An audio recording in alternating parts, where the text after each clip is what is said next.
നമുക്ക് ഒരു ദൈവവചനം വായിക്കാം. ഞാൻ ഈ പത്രോസിന്റെ ലേഖനത്തിൽ നിന്ന് ചില കാര്യങ്ങൾ നിങ്ങളുമായിട്ട് പങ്കുവെക്കുവാനാണ് ആഗ്രഹിക്കുന്നത്. അതുകൊണ്ടാണ് സങ്കീർത്തനം അല്പമായി പറഞ്ഞ് നിർത്താനിടയായി തീർന്നത്. നിങ്ങളെല്ലാവരും കരുതിയോ ആശീർവാദം കഴിഞ്ഞ് പോകാൻ തുടങ്ങിയോ? സ്തോത്രം. ഇല്ല. നമുക്ക് 1 പത്രോസിന്റെ ലേഖനം 1-ാം അധ്യായം 7-ാമത്തെ വാക്യം നമുക്ക് വായിക്കാം. 1 പത്രോസിന്റെ ലേഖനം. അഴിഞ്ഞു പോകുന്നതും തീയിൽ ശോധന കഴിക്കുന്നതുമായ പൊന്നിനേക്കാൾ നിങ്ങളുടെ വിശ്വാസത്തിന്റെ പരിശോധന വിലയേറിയതെന്ന് യേശുക്രിസ്തുവിന്റെ പ്രത്യക്ഷതയിൽ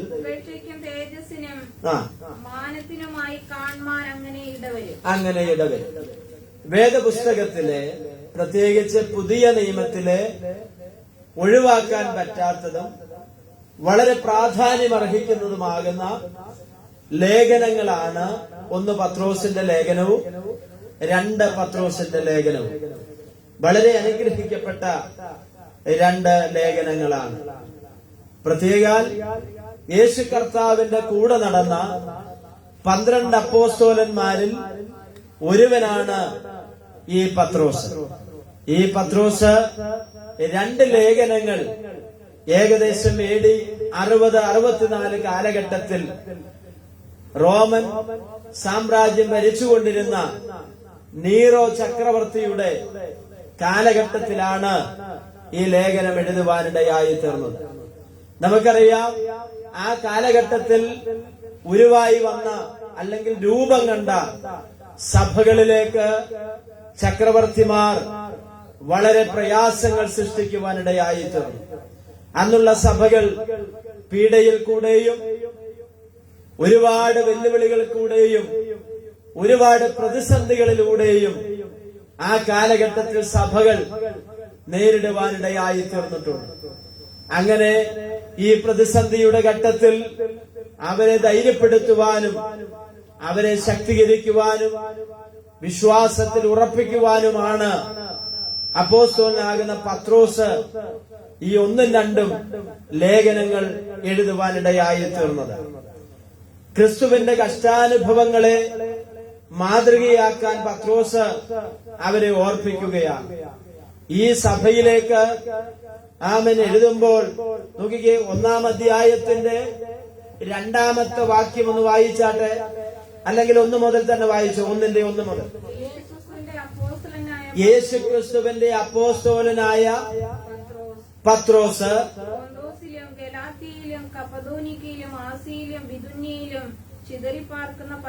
ഏഷ്യ മൈനറിലുള്ള സ്ഥലങ്ങളെ കുറിച്ചാണ് ഇവിടെ എഴുതിയിരിക്കുന്നത്.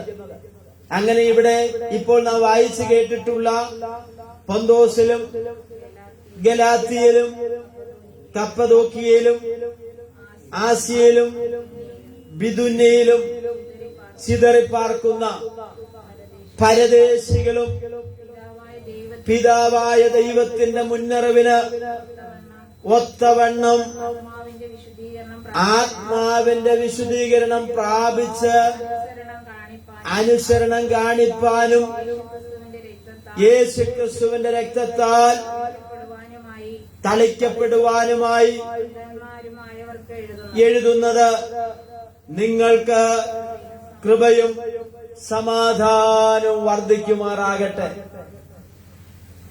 പ്രതിസന്ധികൾ നിറഞ്ഞ, പീഡകൾ നിറഞ്ഞ ആ കാലഘട്ടത്തിൽ ചിതറിപ്പാർക്കുന്ന ക്രിസ്ത്യാനികളായിട്ടുള്ള വിശ്വാസികൾക്ക് വേണ്ടിയാണ് പത്രോസ് ഈ ലേഖനം എന്ത് ചെയ്യുന്നത്, എഴുതുന്നത്. അതുകൊണ്ടാണ് നമ്മൾ ആ തലക്കെട്ടായിട്ട് വായിച്ച ഭാഗം നിങ്ങൾ ശ്രദ്ധിച്ചു കാണും. ആത്മാവിന്റെ വിശുദ്ധീകരണം പ്രാപിച്ച് അനുസരണം കാണിപ്പാനും യേശുക്രിസ്തുവിന്റെ രക്തത്താൽ തളിക്കപ്പെടുവാനുമായി. യേശുക്രിസ്തുവിന്റെ രക്തത്തിന് മാത്രമേ ശുദ്ധീകരിക്കുവാൻ കഴിയുകയുള്ളൂ. യേശുക്രിസ്തുവിന്റെ രക്തത്തിന് മാത്രമേ പാപത്തിൽ നിന്ന് എന്ത് ചെയ്യാൻ പറ്റുകയുള്ളൂ, മോചനം നൽകുവാൻ കഴിയുകയുള്ളൂ. അപ്പോൾ അതിന് യേശുക്രിസ്തുവിന്റെ രക്തത്താൽ തളിക്കപ്പെടണം. ആ രക്തത്താൽ കഴുകൽ പ്രാപിക്കണമെന്ന് ആരാഗ്രഹിക്കുന്നുണ്ട്? പത്രോസ് തന്റെ എഴുത്തിൽ കൂടെ ആഗ്രഹിക്കുകയാണ്. എന്നിട്ട് നാം ഇവിടെ വായിച്ച വാക്യം ഇങ്ങനെയാണ്: അന്യജാതിക്കാരുടെ ഇടയിൽ ജീവിക്കുമ്പോൾ മാതൃകാപരമായ ക്രിസ്തീയ ജീവിതം നയിക്കുവാനും അധികാരികളെ ബഹുമാനിക്കുവാനും കുടുംബ ജീവിതത്തിൽ സ്നേഹം പുലർത്തുവാനും ഈ ലേഖനം ആവശ്യപ്പെടുകയാണ്. 3 കാര്യങ്ങളാണ്. ഒന്ന്, മാതൃകാപരമായിട്ടുള്ള ക്രിസ്തീയ ജീവിതം. 2, അധികാരികളെ എന്ത് ചെയ്യണം? ബഹുമാനിക്കണം. കുടുംബ ജീവിതത്തിൽ സ്നേഹം എന്ത് ചെയ്യണം? പുലർത്തണം. 3 കാര്യങ്ങളാണ്. ആമേനൊന്ന് പറയാമോ? ഒന്നാമത്തെ എന്താണ്? മാതൃകാപരമായിട്ടുള്ള ജീവിതം ആര് നയിക്കണമെന്ന് ആരാഗ്രഹിക്കുന്നു? ഈ എഴുത്തുകാരൻ ആഗ്രഹിക്കുകയാണ്. ആമൻ ഈ സഭയെ കുറിച്ച് എഴുതുന്ന പത്രോസ് ആഗ്രഹിക്കുകയാണ്. ഈ സഭയൊരു മാതൃകാ സഭയായി തീരണം. പ്രൈസലോ. നമ്മളെ കുറിച്ചും ദൈവം ആഗ്രഹിക്കുന്നത് എന്താണ്? ദൈവരാജ്യത്തിന് കൊള്ളാവുന്ന മാതൃകയുള്ളൊരു വ്യക്തിത്വത്തിന് ഉടമയായി തീരണമെന്ന് ആരാഗ്രഹിക്കുന്നു? ദൈവം ആഗ്രഹിക്കുന്നു. 2, ദൈവത്തിന്റെ ജനം ആഗ്രഹിക്കുന്നു. അല്ലേ? അപ്പോൾ നമ്മൾ ഈ ദൂത് നമ്മോടും കൂടിയുള്ള ദൈവികാലോചന, വേദപുസ്തകത്തിന്റെ പ്രസക്തി എന്ന് പറയുന്നത് ഇതെത്ര പഴക്കം ചെന്ന് നമ്മുടെ കയ്യിലിരിക്കുന്ന ബൈബിളിന്റെ പേപ്പറിന്റെ അറ്റം എത്ര ചുളിഞ്ഞാലും നമ്മൾ വീണ്ടും അത് കൊണ്ടു നടക്കുക. അല്ലെ? പുതിയതൊന്ന് വാങ്ങാൻ നമ്മുടെ പൈസ ഇല്ലാത്തോണ്ടൊന്നുമല്ല. പക്ഷെ ഈ പഴയത് ഒഴിവാക്കാൻ നമുക്ക് എന്ത് ചെയ്യുന്നില്ല? മനസ്സ് വരുന്നില്ല. എന്റെ കയ്യിൽ പുതിയ ബൈബിളുണ്ട്, പക്ഷെ ഇതെനിക്ക് എന്ത് ചെയ്യാൻ പറ്റുന്നില്ല? മാറ്റി വെക്കാൻ പറ്റുന്നില്ല. കാരണം എന്താ? ഇതിനകത്താണെങ്കിൽ എവിടാണ് വാക്യമെന്ന് എനിക്കറിയാം.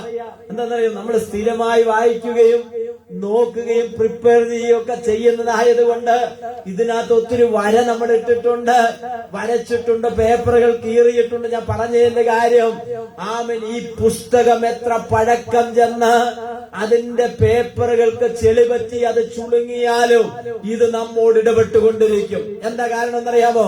ഇതിൽ എഴുതി ചേർത്തിരിക്കുന്ന ആ അക്ഷരങ്ങൾ നമ്മോട് സംസാരിക്കും. ഇതിന്റെ പേപ്പറിന്റെ വിലയല്ല, ഇതിന്റെ ബയൻഡിട്ടതിന്റെ വിലയല്ല, ഇതേത് സൊസൈറ്റി പ്രിന്റ് ചെയ്തു എന്നുള്ളതിന്റെ അടിസ്ഥാനത്തിലല്ല. ഇതാരുടെ വചനമാണ്? ദൈവത്തിന്റെ വചനമാണ്. ഇത് എഴുതിയത് ആരാണ്? ദൈവത്തിന്റെ അപ്പോസ്തലന്മാരാണ്. ആരാണ് അവരെ കൊണ്ട് എഴുതിച്ചത്? അവരുടെ അകത്ത് വ്യാപരിച്ച ദൈവത്തിന്റെ പരിശുദ്ധാത്മാവാണ് അവരെ എഴുതുവാൻ, അവരെ ഉദ്യമിപ്പിക്കുവാനിടയായി തീർന്നത്. സ്തോത്രം. നമ്മളൊരു പാട്ടിന്റെ 4 വരി എഴുതണമെങ്കിൽ പോലും ദൈവത്തിന്റെ പരിശുദ്ധാത്മാവ് നമ്മുടെ അകത്ത് തന്നെങ്കിൽ മാത്രമേ ഒരു പുതിയ പാട്ട് നമുക്ക് പാടാൻ പറ്റുകയുള്ളൂ. അനേക എഴുത്തുകാരും അനേക ഗാനരചയിതാക്കളുമൊക്കെ എഴുതിയിട്ടുള്ള പാടിയിട്ടുള്ള പാട്ടുകളല്ലേ നമ്മൾ പാടിക്കൊണ്ടിരിക്കുന്നത്.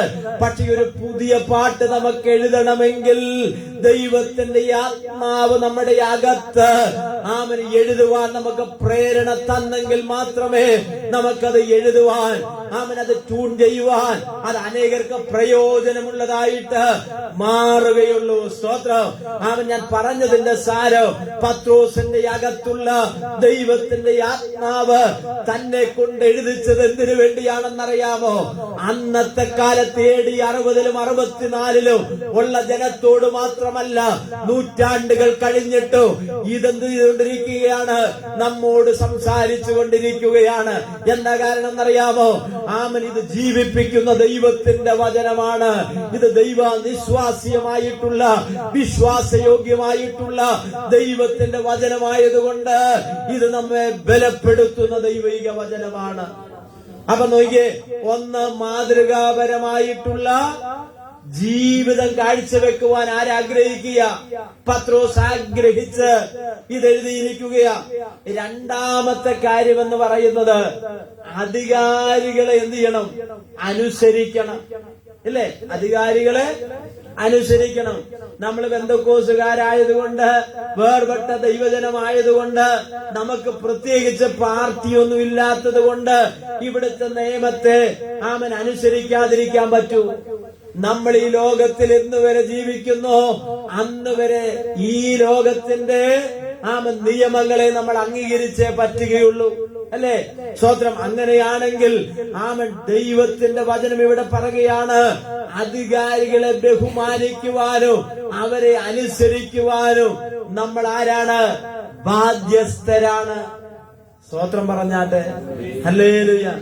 ഒരു സഭയോടുള്ള ബന്ധത്തിലാണെങ്കിൽ ആ സഭയുടെ പാസ്റ്റർ നിങ്ങളുടെ കൊച്ചുമകന്റെ പ്രായമേ ഉള്ളെങ്കിലും, നിങ്ങളുടെ മക്കളുടെ പ്രായമേ ഉള്ളെങ്കിലും, ആത്മീകമായിട്ടുള്ള വിഷയത്തിൽ ചില കാര്യങ്ങൾ പറയുമ്പോൾ അത് നമ്മൾ അംഗീകരിച്ചേ പറ്റുകയുള്ളൂ.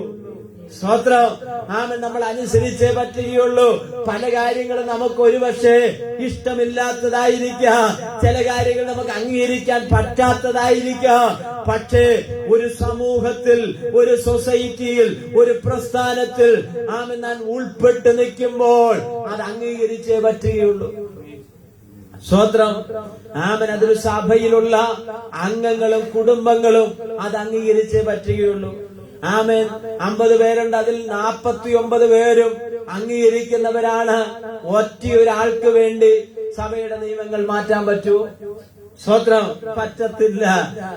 ഇവിടെ സ്തോത്രം. അടുത്ത നമ്മള് തുടർമാനമായി ചെയ്തു വരുന്നതാണ് എന്താണ്? നമ്മുടെ സെന്ററിന്റെ ഹോം ബോക്സ് നമ്മളെല്ലാ വീട്ടിലും കൊണ്ടുപോയി നമ്മളത് നിറച്ചെന്ത് ചെയ്യാറുണ്ട്? തിരിച്ചു കൊണ്ടുവന്ന് കൊടുക്കാറുണ്ട്. നിറയാതെ വരുമ്പോ നമ്മൾ എന്ത് ചെയ്യും? ആ സമയത്ത് ഒരു വലിയ നോട്ടിട്ടിട്ട് നമ്മൾ എന്ത് ചെയ്യും? അത് തിരിച്ചു കൊടുക്കും. സ്തോത്രം. ഒരു ലോക്കൽ സഭ എന്ന് പറയുന്നത് ഒരു സെന്ററിന്റെ കീഴിലുള്ളതാണ്. അല്ലേ? സ്ത്രീയുടെ തല ആരാണ്? പുരുഷൻ. പുരുഷന്റെ തല ആരാണ്? ക്രിസ്തു. ക്രിസ്തുവിന്റെ തല ആരാണ്? ദൈവം. അപ്പൊ ഇതിനൊരു ഓർഡർ ദൈവം എന്ത് ചെയ്തിട്ടുണ്ട്? വെച്ചിട്ടുണ്ട്. അപ്പൊ നമ്മുടെ IPC വട്ടമ്പലം ദൈവസഭ എന്ന് പറഞ്ഞാൽ പെരിന്തൽമണ്ണ സെൻട്രലിലെ ഒരു ലോക്കൽ സഭയാണ്.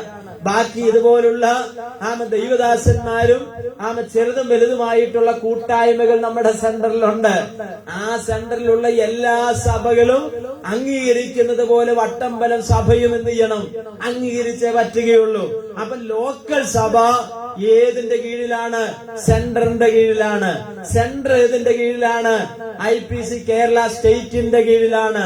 സ്റ്റേറ്റ് ഏതിന്റെ കീഴിലാണ്? ജനറലിന്റെ കീഴിലാണ്. അപ്പൊ സ്റ്റേറ്റ് പറയുകയാണ് ജനറലിനെ ഞങ്ങൾക്ക് അംഗീകരിക്കാൻ പറ്റത്തില്ലെന്ന് പറഞ്ഞ പ്രശ്നമായി. സെന്റർ പറയാണ് ഞങ്ങൾക്ക് സ്റ്റേറ്റിനെ അംഗീകരിക്കാൻ പറ്റത്തില്ലെന്ന് പറഞ്ഞ പ്രശ്നമായി.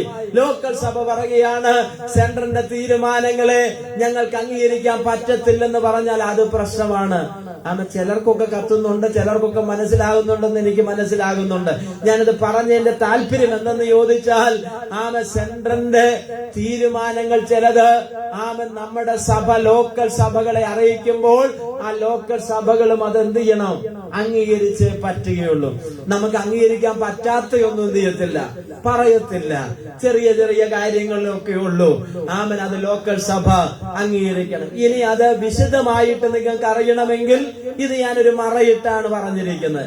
ഇനി വിശദമായിട്ട് നിങ്ങൾക്ക് അറിയണമെങ്കിൽ ആരാധനയും ആശീർവാദവും കഴിഞ്ഞിട്ട് നിങ്ങൾ എന്റെ അടുക്കൽ വന്ന് ചോദിച്ചാൽ ഞാൻ വിശദമാക്കി നിങ്ങൾക്ക് തരാം. എന്ന് പറഞ്ഞാൽ ഇതൊക്കെ അംഗീകരിക്കുന്നവര് വന്നാൽ മതി. ഞാൻ പറഞ്ഞതിന്റെ സാരം നിങ്ങൾക്ക് മനസ്സിലാകുന്നുണ്ടോ? ഇപ്പൊ ഈ ലിസ്റ്റിൽ നിങ്ങൾക്കറിയാം, നിങ്ങളെല്ലാവരും വായിച്ചു കാണും ഇല്ലേ? കഴിഞ്ഞ വർഷം നമ്മൾ ഈ ലിസ്റ്റ് എഴുതുകയാണെങ്കിൽ 2-3 പേര് കൂടെ എന്ത് ചെയ്തേനെ? ആ ലിസ്റ്റിൽ ഉണ്ടായേനെ. പക്ഷെ അതെന്ത് ചെയ്തു? അടുത്ത വർഷം ഇനി ഈ ലിസ്റ്റ് ഇടുമ്പോൾ ഇനി ഇതിൽ നിന്ന് കുറഞ്ഞു പോകരുതെന്നാണ് ഒരു പാസ്റ്റർ ആകുന്ന എന്റെ ആഗ്രഹം. ഞാൻ പറഞ്ഞതിന്റെ കാരണം നിങ്ങൾ ഇതിന്റെ ആകെ തുക എന്ത് ചെയ്യണം? മനസ്സിലാക്കാൻ വേണ്ടിയാണ്. നമ്മളൊരു കാര്യം പൊതുവായിട്ട് പൊതുസഭയെ പറയുമ്പോൾ അതെനിക്ക് പറ്റത്തില്ലെന്ന് പറയരുത്. എല്ലാവരും ചെയ്യുകയാണെങ്കിൽ നമ്മൾ ചെയ്തേ എന്ത് ചെയ്യുള്ളൂ? പറ്റുകയുള്ളൂ. നിങ്ങൾ മാന്യമായിട്ട് ഒരു മാസയോഗം ഉണ്ടെന്നോ ടീച്ചറൊക്കെ 2-4 മാസം മുന്നേ എന്നെ എന്ത് ചെയ്തു? ആ പൈസ ഏൽപ്പിച്ചു. സ്തോത്രം. ഞാൻ പറഞ്ഞത് മറ്റൊന്നുമല്ല. ഒരു കാര്യമുണ്ട്. ബാക്കിയുള്ള ദൈവമക്കളൊക്കെ മാന്യമായിട്ട് നിങ്ങളെ കൊണ്ട് കഴിയുന്നത് പോലെ നിങ്ങൾ എന്ത് ചെയ്തു? പറഞ്ഞിട്ടുള്ളവരുണ്ട്. അത് കഴിഞ്ഞ ദിവസം കിട്ടാത്തവർ ഇന്ന് തരും, തരാത്തവര് ഇന്ന് തരും. അത് ട്രഷറർ എന്ത് ചെയ്യണം? വാങ്ങണം. ഞാൻ പറഞ്ഞ നിങ്ങളെ കൊണ്ട് കഴിയുന്ന പോലെ നിങ്ങളത് പറഞ്ഞു തന്നു. എന്നാൽ സഹകരിക്കാത്ത ആരെങ്കിലും ഒക്കെ ഉണ്ടെങ്കിൽ ഞാൻ പറയുക, ചിലപ്പോ ഇന്നത്തെ ആരാധനയ്ക്ക് വരാത്തവര് കാണും, വന്നവരിൽ ആരെങ്കിലും ഒക്കെ ഉണ്ടെങ്കിൽ നിങ്ങൾ ആ കാര്യങ്ങൾ എന്ത് ചെയ്യാം, ഒരു ചെവി അറിയാതെ ആ കാര്യങ്ങൾ അങ്ങ് എന്ത് ചെയ്താൽ മതി, പരിഹരിച്ചാൽ മതി. ഞാൻ പറഞ്ഞത് ഒരു അധികാരത്തിന് നമ്മൾ എന്ത് ചെയ്യണം? കീഴ്പ്പെടുന്നവരായിരിക്കണം, അംഗീകരിക്കുന്നവരായിരിക്കണം, അനുസരിക്കുന്നവരായിരിക്കണം. ഞാൻ പറഞ്ഞതിന്റെ കാര്യം അപ്പോഴാണ് എന്ത് ചെയ്യുന്നത്, നമുക്ക് ഒന്നിച്ച് നിൽക്കാൻ പറ്റുകയുള്ളൂ. ഇവിടെ വേറെ അഭിപ്രായ വ്യത്യാസങ്ങളൊക്കെ, അങ്ങോട്ടും കൂടെ അഭിപ്രായ വ്യത്യാസങ്ങളൊക്കെ ഉണ്ടാകും. പക്ഷേ ഇവിടെ അങ്ങനെ പ്രശ്നങ്ങളുള്ള ആരും ഇവിടെ ഇല്ല, പ്രശ്നങ്ങൾ ഉണ്ടാക്കുന്നവരുമില്ല. എനിക്ക് നന്നായിട്ടറിയാം. പക്ഷെ നമ്മളായിട്ട് എന്ത് ചെയ്യരുത്, ഒരു പ്രശ്നം ഉണ്ടാക്കാൻ തുനിയരുത്. നമ്മൾ അങ്ങനെ ഒരു പ്രശ്നം ഉണ്ടാക്കുകയാണെങ്കിൽ ആ പ്രശ്നം ഉണ്ടാക്കുന്ന ആളങ്ങ് മാറി നിന്നാൽ പിന്നെ അവിടെ എന്തില്ല, പ്രശ്നമില്ല. പക്ഷെ നമ്മൾ ആരെയും മാറ്റാനും പോകുന്നില്ല, ഞാൻ പറഞ്ഞത് ഇവിടെ അങ്ങനെ പ്രശ്നങ്ങളൊന്നുമില്ല. എല്ലാരും സന്തോഷമായിട്ടാണ് എന്ത് ചെയ്യുന്നത്, മുൻപോട്ട് പോയിക്കൊണ്ടിരിക്കുന്നത്. അതുപോലെ തന്നെ മുൻപോട്ട് പോകണമെന്നാണ് ഞാൻ ആഗ്രഹിക്കുന്നത്. ഈ ഒരു ഭാഗത്ത് നമ്മൾ ഇങ്ങനെയാണ് വായിച്ചത്: ഒന്ന്, മാതൃകാപരമായിട്ടുള്ള ജീവിതം; രണ്ട്, അധികാരികളെ ബഹുമാനിക്കുക, അധികാരികൾക്ക് എന്ത് ചെയ്യണം, കീഴ്പ്പെടണം. ഞാനിത് പറഞ്ഞപ്പോ, ഞാൻ ഇത്രയും പറഞ്ഞപ്പോ നിങ്ങൾ ഇത് എന്താ ഫാസ്റ്റ് ഇങ്ങനെയൊക്കെ പറയുന്നത്, ഞങ്ങൾ ആരും പ്രശ്നക്കാരും അല്ലല്ലോ, പിന്നെന്താ ഇങ്ങനെ പറഞ്ഞത്? നമ്മുടെ സെന്ററിൽ ചില സഭകളിൽ ചില വിരുദ്ധർ എന്ത് ചെയ്തിട്ടുണ്ട്, എണ്ണപ്പെട്ട വിരളയിൽ എണ്ണാവുന്ന ചില വ്യക്തികളുണ്ട്. അവര് എന്ത് ചെയ്യാണ്, ലിങ്ക് ഇട്ട് കൊടുക്കുക. ഞാൻ പറഞ്ഞ മനസ്സിലാവുന്നുണ്ട്. ചിലപ്പോ നാളെ നിങ്ങളുടെ അടുത്തും വരും. അപ്പൊ നിങ്ങള് ഈ ഞാൻ പറഞ്ഞ കാര്യങ്ങളൊക്കെ നിങ്ങളുടെ മനസ്സിലുണ്ടായിരിക്കും. മനസ്സിലുണ്ട്? അതായത് നല്ലൊരു സ്തോത്രം ആത്മീക അനുഭവത്തിൽ മുന്നോട്ട് പോകുന്ന ഒരു സംരംഭത്തെ തകർക്കാൻ ശത്രു എന്ത് ചെയ്യും? ചിലപ്പോ നാളെ എന്നെ കയ്യിലെടുക്കും, നമ്മളിൽ ആരെങ്കിലുമൊക്കെ എന്ത് ചെയ്യും, കയ്യിലെടുക്കാൻ സാധ്യതകളുണ്ട്. അത് നമ്മൾ എന്ത് ചെയ്യണം, ബുദ്ധിപൂർവവും ബോധപൂർവവും ആ കാര്യങ്ങൾ തിരിച്ചറിയണം. എന്ന് പറഞ്ഞ സെന്റർ ക്രമീകരിക്കുന്ന കാര്യത്തിൽ അവര് വരില്ല. ഞാൻ പറഞ്ഞ നിങ്ങൾ സാഹചര്യവശാൽ വരായിരുന്ന കാര്യങ്ങളല്ല പറഞ്ഞത്. അതായത് മനഃപൂർവമായിട്ട് സെന്ററിന്റെ മാസികത്തിന് അവര് വരുത്തില്ല. ഒരു സഭ, ഒരു ലോക്കൽ സഭ തീരുമാനിച്ച പരിപാടിക്ക് പോലും എന്ത് ചെയ്തില്ല, വരുത്തില്ല. ഞാൻ പറഞ്ഞ നടക്കത്തില്ല. നിങ്ങൾ മരിച്ചു കഴിഞ്ഞാൽ സെന്ററിന്റെ സെമിത്തേരിയിലാ നമ്മളെ അടക്കുന്നത്. മനസ്സിലാവുന്നുണ്ടോ? നമ്മുടെ ലോക്കൽ സഭയുടെ അല്ല കണ്ടമംഗലത്തെ സെമിത്തേരി. സ്വത്രം നമ്മുടെ കല്യാണം ആര് നടത്തണം? സെന്റർ പാസ്റ്റർ നടത്തണം, സെന്ററാ നടത്തുന്നത്. ഞാൻ പറയുന്നത് മനസ്സിലാവുന്നുണ്ടോ? അപ്പൊ ഞാൻ പറഞ്ഞതിന്റെ കാരണം, സെന്ററിനെ കൂടാതെ ലോക്കൽ സഭ മാത്രമായിട്ട് പോകാൻ പറ്റത്തില്ല. ഇത് നിങ്ങളുടെ മനസ്സിലിരുന്നാ മതി. ഇത് നിങ്ങളൊന്ന് അറിഞ്ഞിരിക്കാൻ വേണ്ടി ഞാൻ പറഞ്ഞു എന്ന് മാത്രം. സ്തോത്രം. അപ്പോൾ ഞാനിവിടെ ഓർപ്പിച്ചതിന്റെ കാരണം, മാതൃകാപരമായ ക്രിസ്തീയ ജീവിതം; രണ്ടാമത്തെ, അധികാരികളെ ബഹുമാനിക്കുക; മൂന്നാമത്, കുടുംബ ജീവിതത്തിൽ സ്നേഹം പുലർത്തുവാനും ഈ ലേഖനമായി ആവശ്യപ്പെടുകയാണ്. കുടുംബ ജീവിതത്തിൽ എന്തുണ്ടായിരിക്കണം? സ്നേഹമുണ്ടായിരിക്കണം. നോക്കി, 1:7 വാക്യം ഒന്നുകൂടി ഒന്ന് വായിക്കാം. ഈ ഭാഗം എന്ന് പറയുന്നത് വളരെ പ്രാധാന്യം അർഹിക്കുന്ന ഒരു വേദഭാഗമാണ്. ഇതിനെ ഒഴിവാക്കി മറ്റൊന്ന് നമുക്ക് ചെയ്യുവാൻ കഴിയില്ല. ബൈബിളിലെ പുസ്തകങ്ങൾ വളരെ ശ്രദ്ധേയമായ ഒരു വാക്യമാണ്. അതെങ്ങനെയാണ് പറയുന്നത്? അഴിഞ്ഞു പോകുന്നതും തീയിൽ ശോധന കഴിക്കുന്നതുമായ പൊന്നിനേക്കാൾ. അപ്പൊ നോക്കിയ, തീയിൽ ശോധന കഴിക്കുന്ന പൊന്നിനേക്കാൾ നമ്മുടെ വിശ്വാസം അതിനേക്കാൾ എന്താണ്? വിലയേറിയതാണ്. സ്തോത്രം. ഈ പൊന്ന് തീയിലൂടെ കടത്തി വിട്ടു കഴിഞ്ഞാൽ എന്താണ് സംഭവിക്കുക? അതില്ലാതെ പോകും. പിന്നെ എങ്ങനെയാണ് അത് ആ തീയിൽ കൂടെ പുറത്തെടുക്കുന്നത്? തട്ടാന്റെ കയ്യിൽ ഇരിക്കുന്ന കുടിലുകൊണ്ട് അത് ആ തീയിൽ നിന്ന് പുറത്തെടുക്കുന്നിടം വരെ അവന്റെ കണ്ണുകൾ അതിൽ തന്നെയാണ്. ആ തീയിലൂടെ ആ സാധനം ഉരുകി അത് ഇല്ലാതാകും. പക്ഷെ അത് ഇല്ലാതാകുകയല്ല അവിടെ സംഭവിക്കുന്നത്.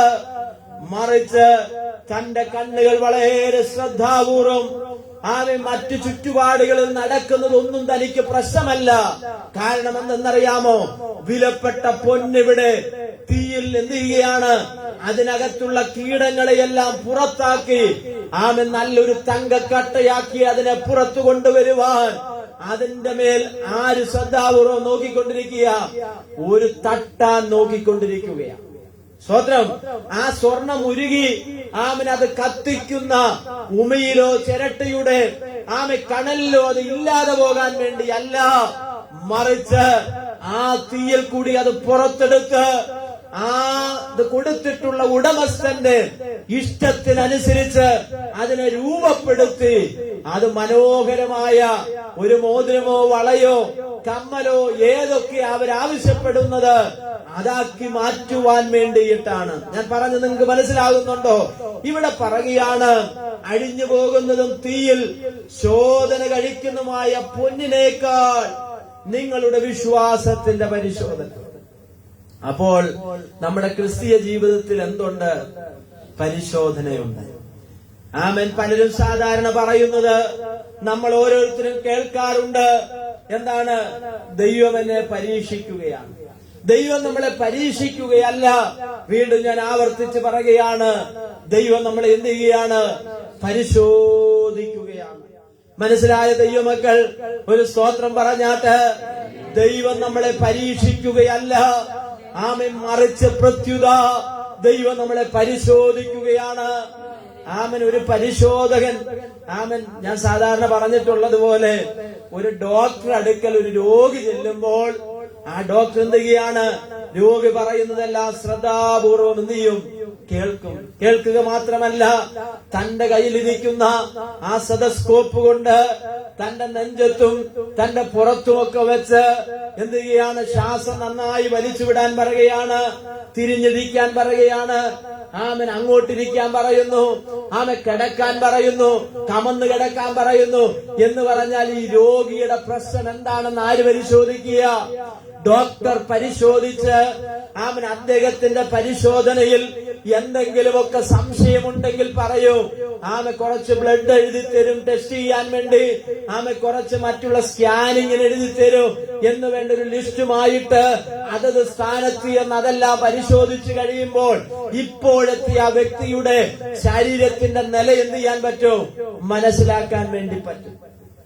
എന്നിട്ട് അതിനനുസരിച്ചുള്ള ട്രീറ്റ്മെന്റ് ആണ് കൊടുക്കുന്നത്. നോക്കൂ, ദൈവം എന്ത് ചെയ്യാണ്? നമ്മളെ പരിശോധിക്കുകയാണ്. എങ്ങനെയാണ് ദൈവം പരിശോധിക്കുന്നത്? തീക്ക് സമാനമായിട്ടുള്ള തീയെ തൊട്ടാൽ എന്ത് ചെയ്യും?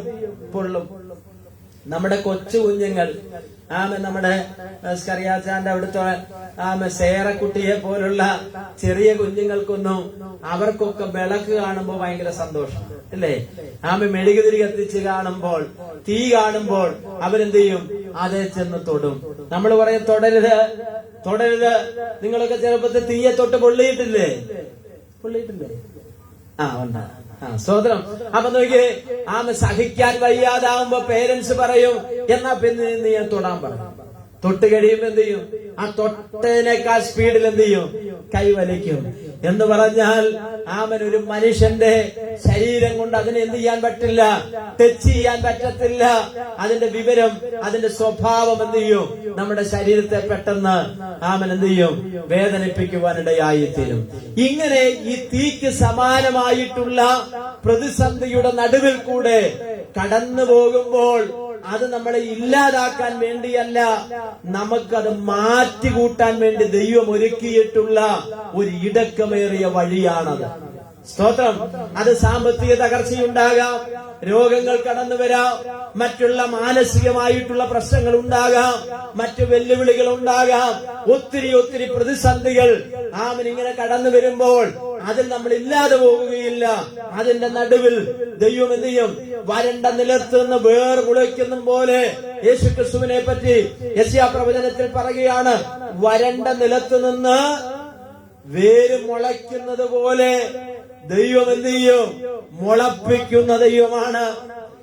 നീ കരിഞ്ഞു പോയെന്നും നീ ഇല്ലാതായി തീർന്നെന്നും നീ ഇനി ജീവിക്കത്തില്ലെന്നും ഇനിയും ഈ സൂര്യന്റെ വെട്ടം നിനക്ക് കാണാൻ പറ്റത്തില്ലെന്നും വീടിന്റെ അകത്തുനിന്ന് നിനക്കിനി പുറത്തിറങ്ങാൻ പറ്റത്തില്ലെന്നും ശത്രു വിധി പറയുമ്പോൾ ഹോസ്പിറ്റലിൽ അഡ്മിറ്റ് ഇരിക്കുന്ന ആ ആശുപത്രിയിൽ നിന്ന് ഇനി ജീവനോടെ നീ പുറത്തു വരത്തില്ലെന്നോ ശത്രു വെല്ലുവിളിക്കുമ്പോൾ ഇന്ന് പകൽക്കാലം ഞാൻ വിളിച്ചു പറയാ, ഇത് നിന്റെ തകർച്ചയ്ക്ക് വേണ്ടിയല്ല, ഇത് നിന്റെ മരണത്തിന് വേണ്ടിയല്ല, ഇത് നിന്നെ ഇല്ലായ്മ ചെയ്യാൻ വേണ്ടിയല്ല.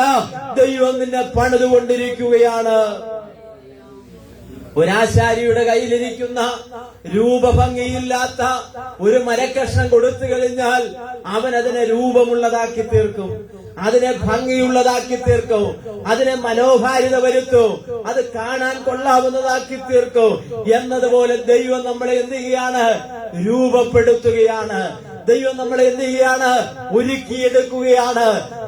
അങ്ങനെ ഒരുക്കിയെടുക്കുമ്പോൾ ചെറിയ വേദനകൾ നമുക്കുണ്ടാകും, ചെറിയ സങ്കടങ്ങൾ നമുക്കുണ്ടാകും, ഒത്തിരി മാനസികമായിട്ട് നമ്മൾ തകർന്നെന്ന് വരാം. പക്ഷെ ആ തകർച്ച നിന്റെ നാശത്തിനല്ല, ദൈവം നിന്നെ ഒരുക്കുകയാണെന്ന് വിശ്വസിക്കുന്ന ദൈവമക്കൾ സ്തോത്രം പറഞ്ഞാട്ടെ. Hallelujah, hallelujah. ഇവിടെ പറയുകയാണ്, അഴിഞ്ഞു പോകുന്നതും തീയിൽ ശോധന കഴിക്കുന്നതുമായ, തീയിലൂടെ ശോധന കഴിക്കുകയാണ്. അഗ്നിയിലെ ശോധന, പൊന്നിന്റെ മാറ്റം. ഇവിടെ വിശ്വാസത്തെ സ്വർണത്തോടാണ് ഉപമിക്കുന്നത്. ഇവിടെ പറയുന്ന വിശ്വാസത്തെ എന്തിനോട് ഉപമിക്കുകയാണ്? സ്വർണത്തോട് ഉപമിക്കുകയാണ്. സ്വർണം അതിന്റെ ശുദ്ധി തെളിയിക്കുവാനും അതിലെ മാലിന്യങ്ങൾ നീക്കം ചെയ്യുവാനും അഗ്നിയിലിട്ട് പരിശോധിക്കാറുണ്ട്. ഇതിനെ ഈ തീയിൽ നിന്ന് ഒരു തട്ടാൻ പുറത്തെടുത്തു കഴിയുമ്പോൾ അതിലടങ്ങിയിരിക്കുന്ന എല്ലാ കീടങ്ങളും എന്ത് ചെയ്യുന്നറിയാമോ? ആ തീയിൽ ചാമ്പലാകുവാനിടയായി തീരും. നോക്കിയേ, അതിന്റെ മാറ്റ് വർദ്ധിക്കുകയാണ്. അത് ഷോക്കേസിലിരിക്കുന്ന അതിനെ കൊണ്ടുപോകുവാൻ, വില കൊടുത്തു കൊണ്ടുപോകുവാൻ കസ്റ്റംബർ ആ സ്വർണ്ണക്കടയിൽ കടന്നു വരും. നോക്കൂ, ഈ സ്വർണത്തോട് ചോദിക്കാൻ നമുക്ക് അല്ലെങ്കിൽ ഈ വാങ്ങാൻ വന്ന ആ കസ്റ്റംബറോട് നമുക്ക് ചോദിക്കാം, എന്താ സഹോദര, ഈ ഷോക്കേസിൽ ഇഷ്ടം പോലെ സ്വർണത്തിന്റെ ഒരുപാട് സാധനങ്ങൾ ഇവിടെ ഉണ്ടായിട്ടും അതെന്താണ് നീ വാങ്ങിയതെന്ന് ചോദിച്ചാൽ അവൻ പറയും, എന്റെ കണ്ണിന് ഇമ്പം തോന്നിയത്, എനിക്കിഷ്ടപ്പെട്ടത്, എനിക്ക് ചേരുമെന്ന് തോന്നി. എന്താ കാരണം? അത് അത്ര ഭംഗിയുള്ളതായിട്ട് എനിക്ക് തോന്നി. ഒരു ഷർട്ടാണെങ്കിലും ഒരു മുണ്ടാണെങ്കിലും ഒരു ഉപകരണമാണെങ്കിലും ഒരു ഷോപ്പിൽ ചെന്നാൽ ധാരാളം ഒരുപോലുള്ള സാധനങ്ങൾ ഉണ്ടാകാം. പക്ഷെ നമ്മുടെ കണ്ണിന് ഇഷ്ടപ്പെടുന്നത്, നമുക്ക് താല്പര്യം തോന്നുന്നതാണ് നമ്മൾ ആ കടയിൽ നിന്ന് തെരഞ്ഞെടുക്കുന്നത്, ഇല്ലേ? എന്നാൽ ആ ഉപകരണത്തോട് ചോദിക്കാം, നീ ഇത്ര ഭംഗിയുള്ളതായി മാറിയത് എന്തുകൊണ്ടെന്ന് ചോദിച്ചാൽ അത് പറയും, ഒത്തിരി പ്രോസസ്സിങ്ങിലൂടെ ഞാൻ കടന്നുപോയിട്ടാണ് ഈ ഒരു പരുവത്തിൽ ഞാൻ എത്തിയത്. നിങ്ങൾക്ക് മനസ്സിലാകുന്നുണ്ടോ? നിങ്ങളുടെ പോക്കറ്റിൽ വെച്ചിരിക്കുന്ന മനോഹരമാകുന്ന ഒരു പെന്ന് നിങ്ങൾക്ക് ഇഷ്ടപ്പെട്ടു എന്നതിന്റെ കാരണം എന്തെന്നറിയാമോ? ഇത് എഴുതുമ്പോൾ ഇത് 5 രൂപയുടെ പേനയാണ്, പക്ഷേ ഇതിനേക്കാൾ വിലയുള്ള പേനയുണ്ടെങ്കിലും എനിക്കിഷ്ടം ഇങ്ങനത്തെ പേന. എന്താ കാരണം എന്നറിയാമോ? ഇതുകൊണ്ട് എനിക്ക് നന്നായിട്ട് എഴുതാൻ കഴിയും. എന്റെ കൈപ്പടകൾ നന്നായിട്ട് രൂപപ്പെടുത്തുവാൻ ഈ പെന്നിന്റെ പോയിന്റ് കൊണ്ട് എനിക്ക് സാധിക്കും. അപ്പോൾ ഈ പേനയോട് ചോദിക്കാം, പേന പറയും, ഒത്തിരി മെഷീന്റെ ഉള്ളിൽ കൂടെ ഞാൻ കയറിയിറങ്ങിയതാണ്. ഇതിങ്ങനെ ആകുന്നതിന് മുൻപ് ഞാനൊരു വെള്ള പരുവമായിരുന്നു, വെള്ളം ഒഴിക്കാൻ പറ്റുന്ന പരുവമായിരുന്നു. പക്ഷെ ഇതൊരു മെഷീനിലൂടെ കടന്നു വന്നപ്പോൾ ഇതെന്ത് ചെയ്തു? ഇങ്ങനായി തീർന്നു. ഞാൻ ചിന്തിച്ചു, എന്നെ ആർക്കും വേണ്ട എന്ന് ഞാൻ ചിന്തിച്ചതാ. പക്ഷെ ഈ ഹോളിന്റെ ഉള്ളിൽ ഈ പുൾപിറ്റിൽ വന്നിരിക്കുവാൻ കഴിഞ്ഞത് ഇതൊരു പ്രോസസ്സിങ്ങിലൂടെ കടന്നു വന്നതാ. ഇന്ന് പകൽക്കാലം നിങ്ങൾക്ക് എത്ര പേർക്ക് മനസ്സിലാകുന്നുണ്ട്? ദൈവം നമ്മെ ഒരു പ്രോസസ്സിങ്ങിലൂടെ എന്ത് ചെയ്യാണ്? കടത്തിവിടുകയാണ്. അത് നമുക്ക് ഇഷ്ടമാകുകയില്ല, നമുക്കാർക്കും അത് ഇഷ്ടപ്പെടുകയില്ല. പക്ഷെ ഒരു കാര്യം പറയാ, ആമൻ ദൈവത്തിന് കൊള്ളാവുന്ന ഒരു പാത്രമാക്കി നീ തീരണമെങ്കിൽ നീ ഒരുപാട് സഹിച്ചേ പറ്റുകയുള്ളൂ. ആമൻ. എന്നാൽ ആ സഹനം എന്ന് പറയുന്നത് നിന്നെ തരിപ്പണമാക്കാൻ വേണ്ടിയിട്ടല്ല, നിന്റെ തലയുയർത്തി നിന്നെ മാന്യതയുള്ളതാക്കി തീർക്കാൻ വേണ്ടിയാണെന്ന് വിശ്വസിക്കുന്ന ദൈവമൊക്കെ സ്തോത്രം പറഞ്ഞാട്ടെ. ശക്തിയോടെ സ്തോത്രം പറ. ഇന്ന് നീ അനുഭവിക്കുന്നത്, ഇന്ന് നീ നേരിടുന്ന ചില വെല്ലുവിളികൾ നിന്റെ ജീവിതത്തിൽ ഉണ്ടാകാം. ഇന്ന് നീ നേരിടുന്ന ചില വൈഷമ്യകരമാകുന്ന അവസ്ഥയിലൂടെ നീ കടന്നു പോകുകയായിരിക്കാം. പക്ഷെ ഇന്ന് പകൽക്കാലം ഈ തിരുവചനം നിന്നെ നോക്കി വിളിച്ചു പറയുന്നു, സ്തോത്രം, സ്വർണം ആ തീയിൽ കൂടെ കടന്നു പോകുന്നത് നിന്റെ വിശ്വാസത്തെ വെളിപ്പെടുത്തുകയാണ്. ഈ വിശ്വാസത്തിന് ഈ തീക്ക് തകർക്കുവാൻ കഴിയുകയില്ല. ഈ വിശ്വാസത്തെ ഈ രോഗത്തിന് തകർക്കാൻ കഴിയുകയില്ല. ഈ വിശ്വാസത്തിന് നിന്റെ സാമ്പത്തിക പ്രതിസന്ധിക്ക് തകർക്കാൻ കഴിയുകയില്ല. ഇതാർക്കും ഉടയ്ക്കാൻ പറ്റാത്ത ഒന്നാണ് ദൈവം നമ്മുടെ അകത്ത് വെച്ചിരിക്കുന്നത്. സ്തോത്രം. പ്രശ്നങ്ങളില്ലാത്തവരാരും ഇവിടെ ഇല്ലെന്ന് എനിക്ക് നന്നായിട്ട് അറിയാം. എന്നേക്കാൾ പ്രശ്നമുള്ളവരാണ് നിങ്ങൾ, നിങ്ങളെക്കാൾ പ്രശ്നമുള്ളവരാണ് ഞാൻ. നമ്മളെല്ലാവരും ഒരുപോലെ പ്രശ്നങ്ങളെ നേരിടുന്നവരാണ്. പക്ഷെ അതിന്റെ നടുവിലും നമ്മെ ജയോത്സവമായി നടത്തുന്ന ദൈവത്തിന്റെ കൃപകളോർത്ത് നന്ദിയോടെ സ്തോത്രം ചെയ്യാം. ഹല്ലേലൂയ. നോക്കിയ സ്വർണം തീയിൽ വെന്തുരുകുമ്പോൾ അത് നശിച്ചു പോകുവാൻ സാധ്യതയുണ്ട്. അല്ലെങ്കിൽ അതിന്റെ അളവ് കുറയാൻ സാധ്യതയുണ്ട്. സ്വർണത്തിലൂടെ കടന്നു പോകുന്നത് ഈ സ്വർണം ഒന്നിൽ എന്ത് ചെയ്യും? അത് ഇല്ലാതാകാൻ സാധ്യതയുണ്ട്. ഇനിയും അതുമല്ലെങ്കിൽ അതിന്റെ അളവിൽ അതിനെന്ത് ചെയ്യും? കുറവ് വരാനുള്ള സാധ്യതയുണ്ട്. എന്നാൽ ഒരു വിശ്വാസി നേരിടുന്ന കഷ്ടങ്ങൾ അവനെ തകർക്കാനല്ല, മറിച്ച് അവന്റെ വിശ്വാസത്തെ കൂടുതൽ ശുദ്ധീകരിക്കാനാണ്. ഇന്ന് പകൽക്കാലം എത്ര പേര് വിശ്വസിക്കുന്നുണ്ട്? എത്ര പേര് വിശ്വസിക്കുന്നുണ്ട്?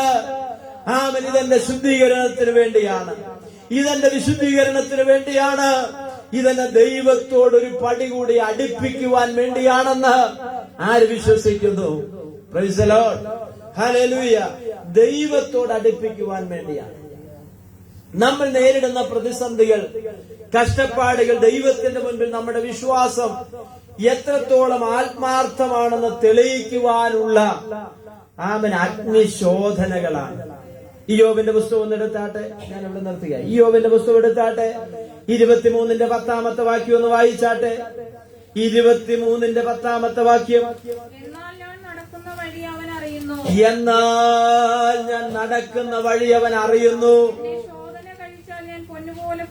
എന്നെ ശോധന കഴിച്ചാൽ, എടുത്തോ 23-ന്റെ 10, എന്നെ ശോധന കഴിച്ചാൽ ഞാൻ എന്തുപോലെ പുറത്തു വരും? പൊന്നുപോലെ പുറത്തു വരും. ആര് പറയുകയാ? ഇയ്യോബ് പറയുകയാണ്, എന്നെ ശോധന, തീയിലൂടെ എന്നെ ശോധന കഴിച്ചാൽ പൊന്നുപോലെ ഞാൻ പുറത്തു വരുവാനിടയായിത്തീരും. സ്തോത്രം.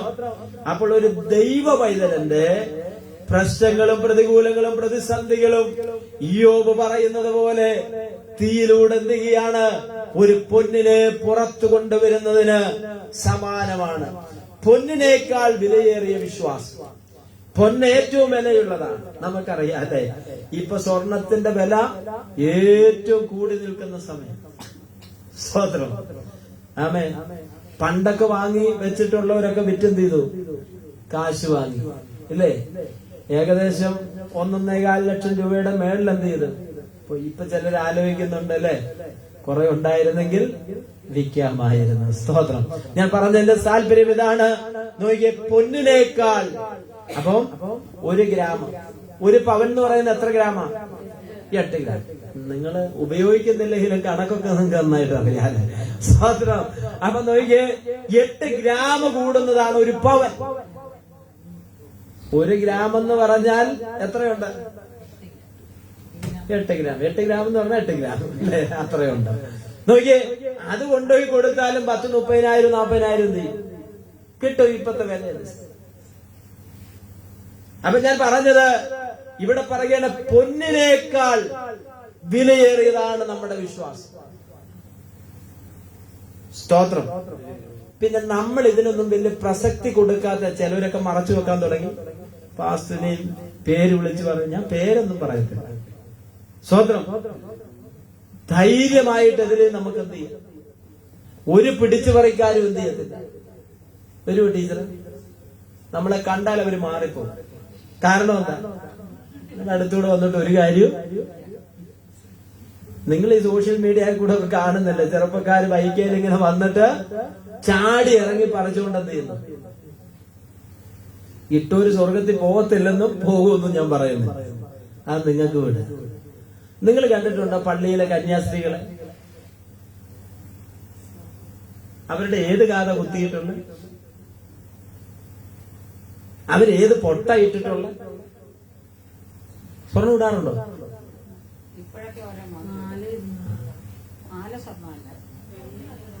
മാല ചരട. സഹോദരം, അപ്പൊ ഞാൻ പറഞ്ഞതിന്റെ കാരണം, ഇനി നോക്കി ഓപ്പറേഷൻ തിയേറ്ററിലോട്ട് സ്ത്രീകളെ കൊണ്ടുപോകുമ്പം നിങ്ങൾ എന്താ ഈ വളയും കമ്മലൊന്നും ഇട്ടിട്ട് പോകാതെ? നിങ്ങൾ തനി ബന്ധക്കോസുകാരായിട്ടാണ് ഉള്ളിലോട്ട് പോകുന്നത്. അതുപോലെ തനി ബന്ധക്കോസുകാരായിട്ട് ഓപ്പറേഷൻ തിയേറ്ററിന്റെ അകത്തുനിന്ന് പുറത്തോട്ടും വരും. പിന്നെ ഇതൊക്കെ മാറിക്കഴിയുമ്പോ നിങ്ങൾ എന്ത് ചെയ്യും? നമ്മുടെ കാര്യം അല്ല പറയുന്നത്, ഞാനങ്ങ് പൊതുവെ പറയും. സ്തോത്രം. അപ്പൊ ഇവിടെ പറയുകയാണ്, പൊന്നിനേക്കാൾ വിലയേറിയതാണ് നമ്മുടെ വിശ്വാസം. സ്തോത്രം. ഞാൻ ഓരോന്നെനിക്ക് മനസ്സിൽ എന്ത് ചെയ്യാം വരിക, ഞാനതൊക്കെ സ്റ്റോപ്പ് ചെയ്യാം. നോക്കിയേ, വായിച്ചാട്ടെ. അഴിഞ്ഞു പോകുന്നു. ഇതെന്താണ്? അഴിഞ്ഞു പോകുന്നു. ഇത് അഴിഞ്ഞു പോകുന്നതാ. അടുത്തത് സ്തോത്രം. ഏറ്റവും വിലപിടിപ്പുള്ള ലോഹങ്ങളിൽ ഒന്നാണ് സ്വർണം. എന്നാൽ പത്രോസ് പറയുകയാണ്, തീയിൽ ശുദ്ധീകരിച്ചെടുക്കുന്ന സ്വർണത്തെക്കാൾ എത്രയോ മുകളിലാണ് മനുഷ്യന്റെ വിശ്വാസം. ഈ സ്വർണത്തെക്കാൾ വലിയതാണ് നമ്മുടെ വിശ്വാസം. എത്ര പേര് വിശ്വസിക്കുന്നുണ്ട്? ഹല്ലേലൂയ. ആമേ. ലോകത്തിലുള്ള വിലപ്പെട്ടതിനേക്കാൾ ഏറ്റവും വിലയുള്ളതാണ് ആമേ നമ്മുടെ ക്രിസ്തീയ വിശ്വാസം എന്ന് പറയുന്നത്.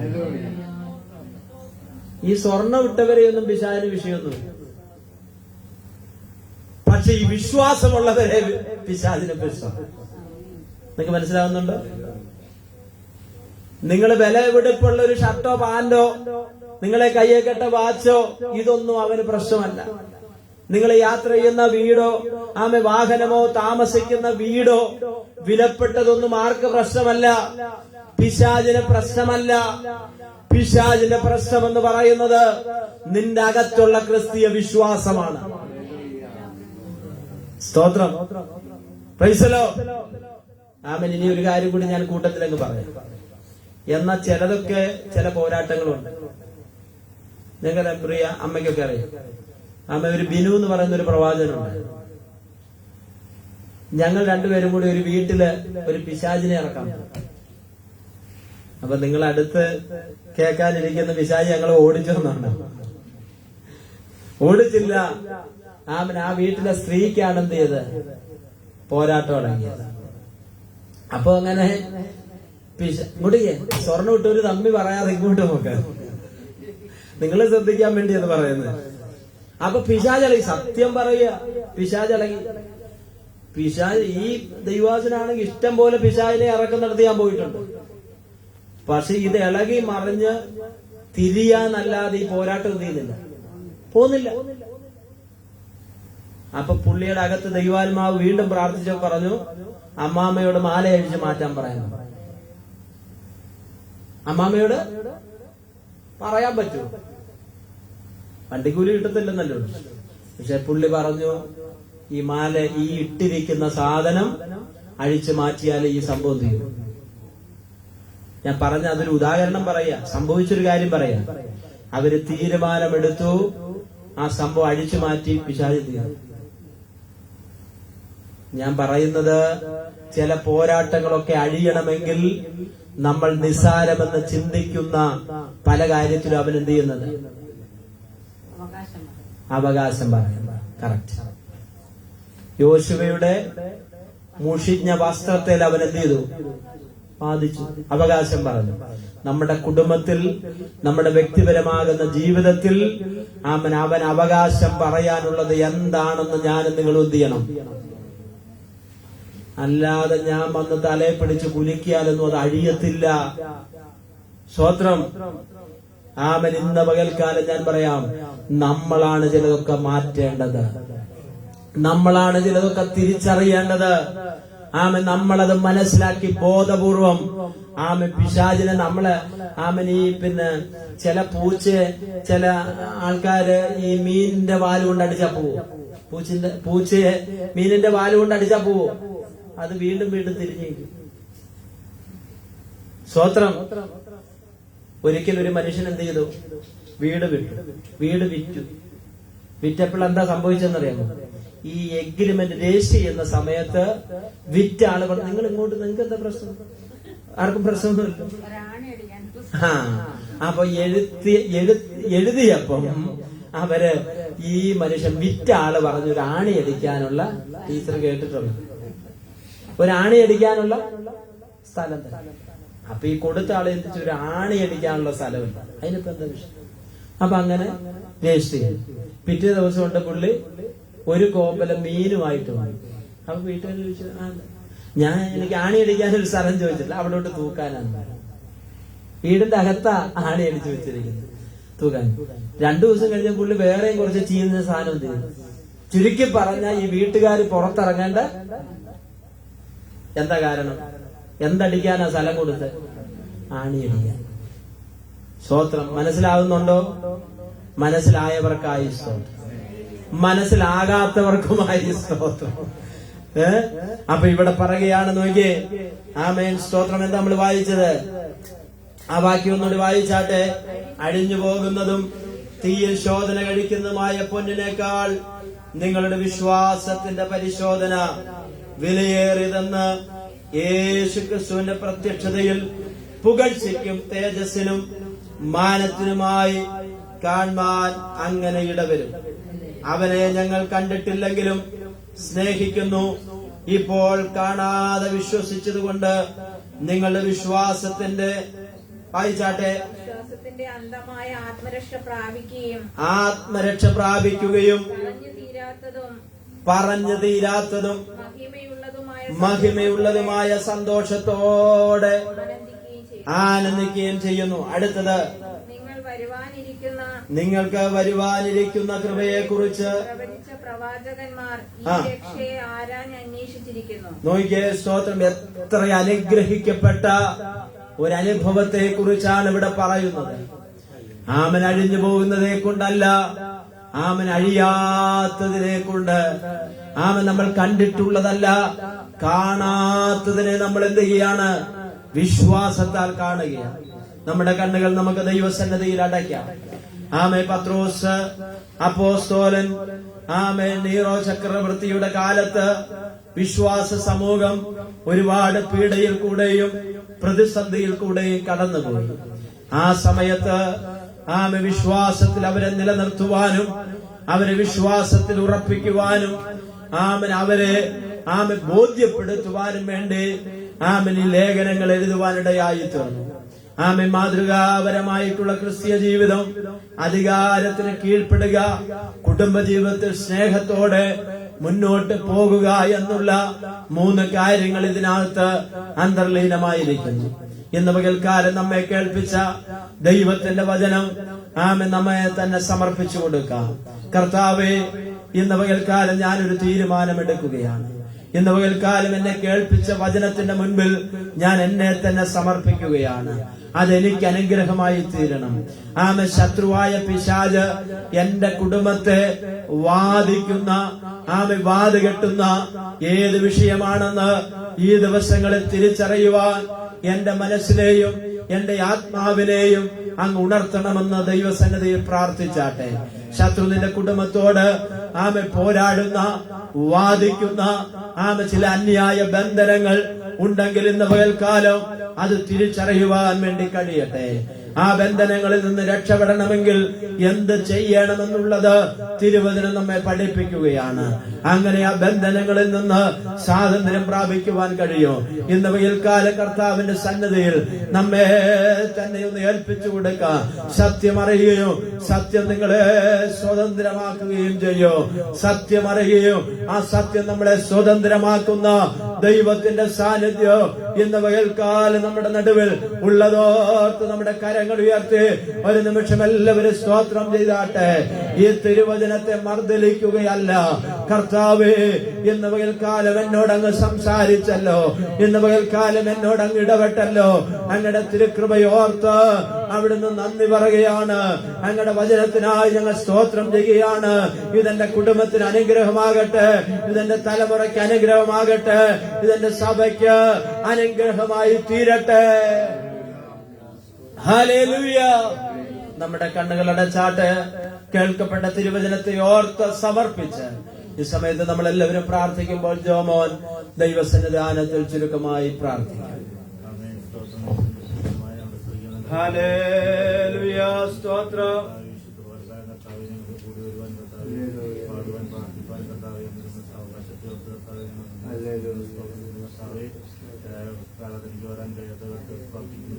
ഹല്ലേലൂയ. സ്തോത്രം.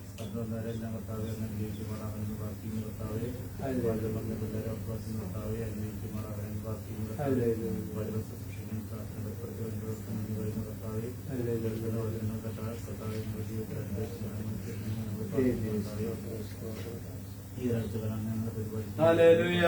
സ്തോത്രം. കർത്താവ് നമ്മുടെ പ്രാർത്ഥന കേട്ടതിനായി നമുക്ക് സ്തോത്രം ചെയ്യാം.